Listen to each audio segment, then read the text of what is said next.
pulls him up a little bit. You know, and he just... Do you have braces? Clip without a quip. Game over.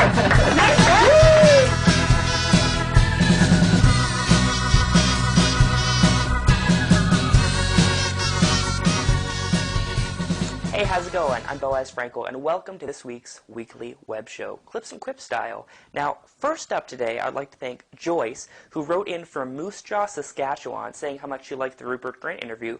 Thank you, Joyce. I would actually like to take the show on tour to Moose Jaw at some point. We're still collecting funds for that. Now, first thing on the show today, Tenacious D, also known as Jack Black and Kyle Gass, they've got a new movie coming out, and I got a chance to talk with them about Tenacious D. And the pick of destiny. That's what this is right here, a pick of destiny. Do you remember the first time you guys met?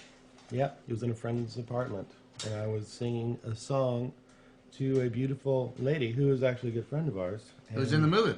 Who's in the movie and plays Jack's mom. Oh. Strange Oedipal coincidence, Yeah. if you will. He was trying to score with this woman, and I was there, and I don't think you would even remember that I was there if I didn't remind you.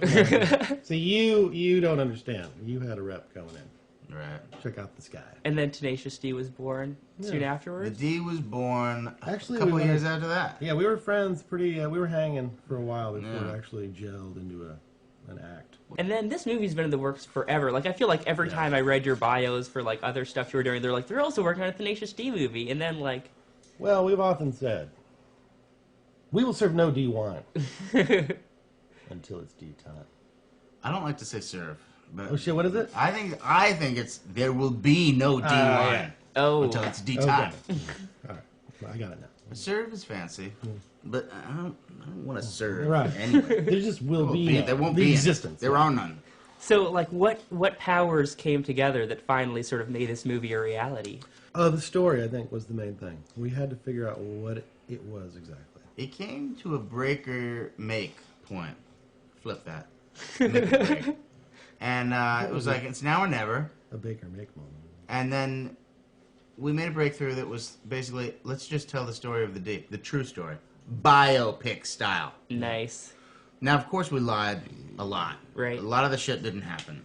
Exactly. But sort of kind of. emotionally. Not completely. All right. Through the looking glass. Yeah. Ooh.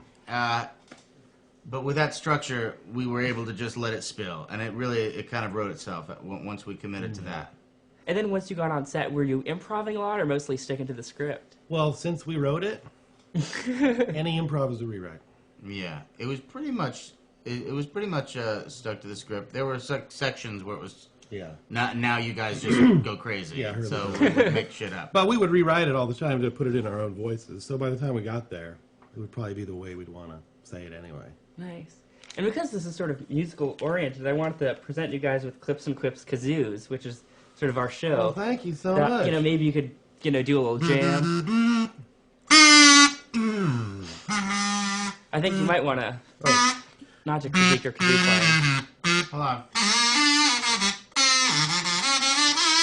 I wanted you to jam with me. Oh, yeah, I was just getting the song.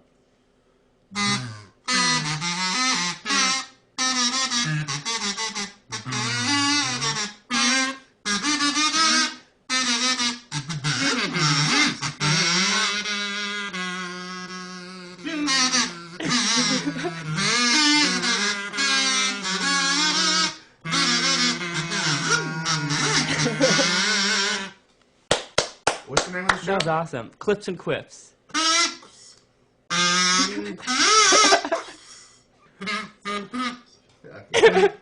That was awesome. Thanks a lot.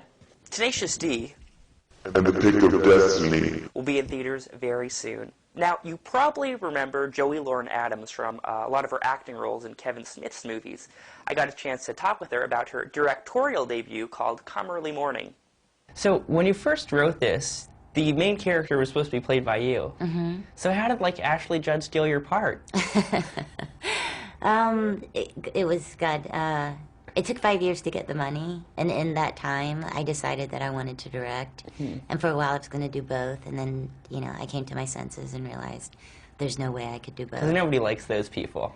They don't, and also I knew like there's so much I don't know about directing. Right. You know, both would have suffered, both the acting and the directing. So once I decided that, Ashley was really the first and only choice. Do you feel like it was tougher to cast that role because you'd originally seen yourself in it? It was hard to give up, but I think by the time, 5 years in, it was definitely a lot easier because I was just so ready to make the movie. But there was a bit of fear of, I wanted to, more so of like, how would I treat her? Because I wanted to give her every opportunity, to do whatever she was going to bring to the role and not insist that it be done how I thought I would play it. And what was that first day walking on to, your set as in your film when you're the director? It was pretty crazy. I mean, I actually, like the night before, was doing that thing where you go through your day and see it going well. Mm-hmm. And I was like, okay, I'll get up. My assistant will pick me up. We get to set. Right. And I was stuck. I was like, where do you go as a director? I knew, Right. as an actress, where I was supposed to go. So I called our cinematographer, Timur, and asked him where I should go. And he said, just come stand by me. But then, when I walked onto the set and everything I had written was there, because we got to, fortunately, shoot the first scene first, which normally you don't do in film. So it was pretty amazing, and I think it was the first point I truly believed that we had the money and we're making this movie. Because they don't bring it out in a suitcase and Right. show it to you. You just kind of have to believe them that it's Right. there. What sort of things have you learned from other directors you've worked with that you sort of brought to the set? I think that, that you can be laid back. Like, Rick Linklater's such a laid back director. It's not like you have to wear the baseball cap and Right.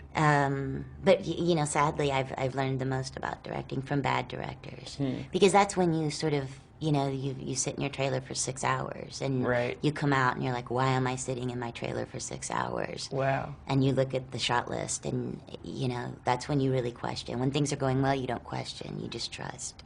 And it's pretty crazy. I mean, 5 years you were working on getting this made, then you got into Sundance, then it was playing at Sundance, and now it's here. out, It is yeah. opening in real theaters. Normal people who know. aren't in Utah can see this. Yeah, honestly, I'll be glad when it's all over. Yeah. It's been 7 years now since I first sat down to write the script. Wow. So, and I'm trying not to get too I made the movie. I'm proud of the movie. It's the movie I wanted to make. If I get too caught up in it coming out, it could very well happen that 2 people go see it and it goes straight to video. I don't want to be placing my experience on that. Right. I feel like there was actually this guy, John Bifus, out of Memphis, who wrote a review for the Commercial Appeal there. And the review wasn't glowing, but it was, I think, intelligent and accurate. And for me, that was, I guess, the sort of moment that I let go. I felt like, what I set out to do translated, and this man got it. Wow. And that's all you can kind of hope for. Yeah, absolutely. Man, well, thanks a lot for chatting, you, and good luck. yeah. I hope I'm sure more than 2 people will see it. Yeah, I hope so. I hope more than a few thousand people Yeah. see it. Thank you. Thank Cool. you. Thank you. Thanks Nice a to lot. meet you. Yeah, nice to meet you too. Come Early Morning is playing in theaters now. And that is pretty much the end for this week's episode. Make sure to tune in next week when I'll be chatting with Hugh Jackman. It's a good interview, trust me. I just did it a few days ago, and he is awesome. Also, as always, we always like to hear from you guys. If you have questions, suggestions, angry rants, comments, whatever, send them my way at boaz@clipsquips.com. Just like it says down there. And if we read your comment on the air, we'll send you something exciting. Maybe this glowing pick of destiny, perhaps. Anyways, I will see you next week.